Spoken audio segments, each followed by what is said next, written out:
Од 1 јули започнаа подготовките за адаптација на системот e-фактура, кој се очекува да биде целосно имплементиран во третиот квартал 2026 година. Кои ќе бидат придобивките на економијата со воведувањето на e-фактура?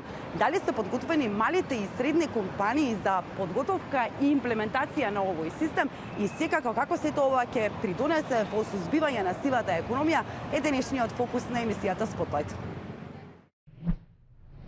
Е-фактура, нешто што навистина во последниот период се говори доста често во јавноста. Кои се клучните придобивки од е-фактурирањето, кои што ќе ги има стопанството пред се, но и државата како така, од воведувањето на еден ваков систем на фактурирање? Најнапред ви благодарам за интересот за оваа тема и за можноста пред јавноста да зборуваме за сите прашања поврзани со е-фактурата, вклучително нели и за придобивките за стопанството и за државата. Па накратко можеме да кажеме и да сумираме дека е-фактурата ќе доведе до една трансформација на деловното опкружување во Република Македонија. Што значи ова? За компаниите прво значи едно забрзување и олеснување на нивниот интерен процес на фактурирање и намалување на бирократијата. Денес во најголем број, особено кај малите и средните компании, што значи интерниот процес на фактурирање? Тоа е процес кој што им ангажира време, ресурси, значи пишување на фактури, печатење, подпишување, достава по пошта или скенирање и достава по мејл, физичко складирање, архивирање и пренесување понатаму на податоците од фактурите во сметководството и во другите евиденции. Со системот е-фактура целиот овој процес ќе се замени и таа комуникација меѓу продавачот и купувачот ќе биде преку еден интегриран електронски систем во кој што електронскиот документ е-фактура ќе биде достапен и за двете страни. Значи се она што сега е традиционално, бавно, изложено на можности за човечки грешки ќе биде заменето со брзо и автоматизирано. Значи за компаниите тоа ќе значи помал административен и финансиски товар, но и поголема сигурност и контрола во внатрешните процеси, можност за автоматизација на други нивни процеси, бидејќи податоците што ќе ги имаат во системот во електронски формат ќе можат да ги користат нели за автоматско пренесување во налози за плаќање на фактурите, во сметководствени книжења и така натаму. Во делот на државата и општеството, што значи ова? Значи е-фактурата ќе овозможи да имаме една жива, реална слика на економските активности на компаниите и на нивните даночни обврски. Денес во УЈП ги имаме податоците за прометите, приходите, расходите на компаниите, но ги добиваме постфактум по завршување на даночниот период преку даночните пријави и биланси. А во новиот систем ќе ги имаме во реално време и тоа не како збирни податоци, туку ставка по ставка. Тоа ќе овозможи, значи, во реално време да имаме увид во економските активности по региони, по сектори, што се случува во нашата економија, како се креираат и создаваат даночните основици, даночните обврски и така натаму. Ова ќе овозможи да градиме една нова модерна фискална култура, значи една нов начин на исполнување на даночната дисциплина.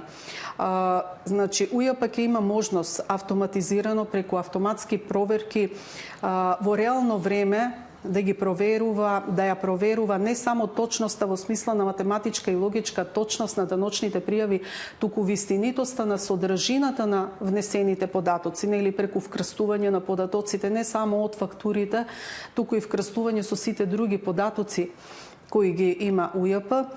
А во догледно време, после неколку години откако овој систем ќе стане стабилен, ќе можеме да поминеме и на дополнителни олеснувања на даночните обврзници во поглед на пресметувањето и плаќањето на ДДВ преку изготвување на однапред пополнета ДДВ пријава која даночните обврзници само ќе треба да ја потврдат.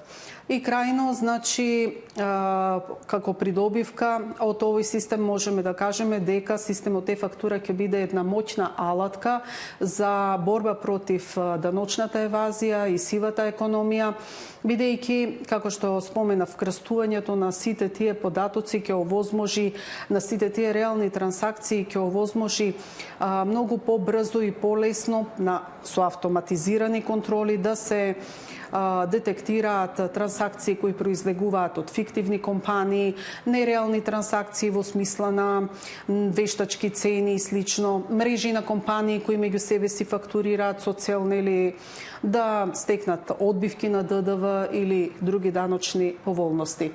Значи, се на се можеме да кажеме дека е-фактурата представува вовет или исчекор кон дигитална економија, кон една нова, како што реков, фискална култура, даночна дисциплина и кон еден пофер и поправеден даночен систем. Навистина е еден комплексен систем. Сега ги наповедавте можеби и сите фази кои што следуваат и она што можеби придобивката која ќе ја добие и стопанството, но и државата како така. Дали ова ќе значи дека оваа примена на е-фактурата и овој систем ќе биде задолжителен за сите правни субјекти пред се и кога се очекува примената? Од 1 јули веќе некои процес е започнат, првичните очекувања се следната година 2026, меѓутоа ние имаме сепак период на адаптација, на носење на нови законски, подзаконски акти како и доди. И дали ќе биде задолжителна? Колку сметате дека е остварлив целиот оваа платформа да биде достапна веќе следната година и применлива за стопанството? Планот на УЈП и на Министерството за финансии е фактурата да стапи во примена од некаде од третиот квартал во 2026 година, откако ќе биде воспоставен и закон, и законската и подзаконската рамка, и софтверот подкрепен со соодветен хардвер, и откако ќе заврши тој процес на тестирање преку кој што ние ќе се убедиме дека системот е стабилен, функционален од аспект на исполнување на сите потреби и на даночните обврзници и на УЈП како администрација и стабилен од аспект на димензионираноста да овозможи поминување на голем број на податоци и трансакции преку системот. Значи планот е, да повторам, трети квартал 2026 година. Планот е да биде задолжително користењето на е-фактурата за сите субјекти и од приватниот и од јавниот сектор,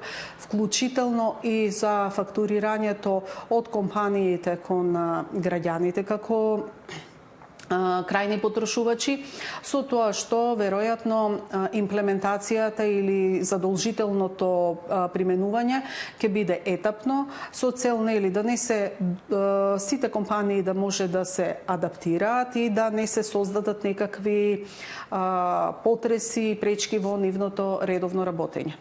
Сега го споменуваме дигиталната економија, дигитална трансформација е нешто што го говориме последните години, сите се стремиме како држави и нашата држава да преминеме кон намалување на бирократијата и во однос на граѓаните и на стопанството, но се поставува секогаш и прашањето околу безбедноста на податоците, а тука и валидноста на фактурите. Што е во ова поле? Како се работи во тој дел во однос на е-фактурата и нејзината безбедност кон стопанството?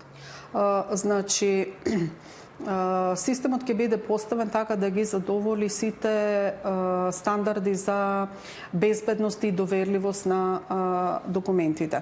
Прво, значи, самите лица кои што од компаниите ќе бидат овластени да работат во системот ќе имаат соодветни овластувања, значи нема да може било кој во име на компанијата било кој да работи во системот, значи секоја компанија ќе има своји овластени лица од редот на вработените, може и надворешни или сметководители кои ќе го водат, ќе ги спроведуваат процесите во системот и сите ќе си имаат одредени привилегии, привилегија за креирање на фактури, потврдување, проверки, подпишување и така натаму, при што тоа не мора да биде само едно лице, зависно од организацијската структура на компанијата, значи има компании со повеќе продажни места, работа во смени и така натаму и можеби ќе дадат овластувања на повеќе лица. Понатаму од безбедносен аспект, значи секоја фактура ќе има дигитален подпис, таа треба да биде подпишана со валиден дигитален сертификат. Ке има временски жиг, значи во системот ќе биде означено точното време, датум и време на издавање на фактурата и ќе има QR код преку кој што секој кој има потреба, например во некоја судска постапка или слично, преку тој QR код ќе може да се провери валидноста на фактурата, односно нејзиното постоење во системот е-фактура. Понатаму фактурите ќе бидат заштитени во тој електронски систем, значи каде што, како што реков, нема да може било кој да има пристап до сите податоци, а системот воедно ќе обезбеди една ревизорска трага, значи историјат, точно ќе се знае кои лица пристапувале било за гледање на фактурата, за подпишување, изготвување, менување и така натаму. Значи, е-фактурата ќе биде еден електронски документ со точно пропишана форма и содржина и што ќе ги исполнува сите елементи кои што ќе бидат предвидени со закон. Таа треба да има правна сила исто како и фактурата што е во хартиена форма, но со се ова што го набројав досега можеме да кажеме и да заклучиме дека дури може да има и поголема сигурност и подкрепа на нејзината валидност во однос на некој хартиен документ. Така, го споменавме третиот квартал 2026 година и етапното воведување. Еве, од другата страна се микромалите и средни предпријатија, особено малите и микрокомпании кои што во голем процент се застапени во нашата економска активност. Колку сметате дека се подготвени? Сепак споменавте дека ќе има адаптација, нема да се однесува веднаш задолжително да примена. Меѓутоа, колку мислите дека на компаниите ќе им треба поддршка секако за воведување кај нив ваков еден примена на е-фактурата како таква и колку управата за јавни приходи ќе биде вклучена во целиот овој процес? Значи, ние во целиот процес ќе бидеме максимално вклучени за да обезбедиме се што е потребно за да биде имплементирана е-фактурата, посебно нели од тие мали и средни компании кои немаат собствена IT инфраструктура. Значи, системот ќе им биде достапен преку бесплатни веб апликации кои што ќе може да ги симнат од разни пребарувачи на интернет, мобилни апликации прилагодени нели за паметни уреди, клиентски софтвер кој што ќе даде можност за офлайн работење, значи без поврзување на интернет. УЈП ќе обезбеди детални прирачници, видео упатства, поддршка, корисничка поддршка преку нашиот контакт центар, обуки и така натаму.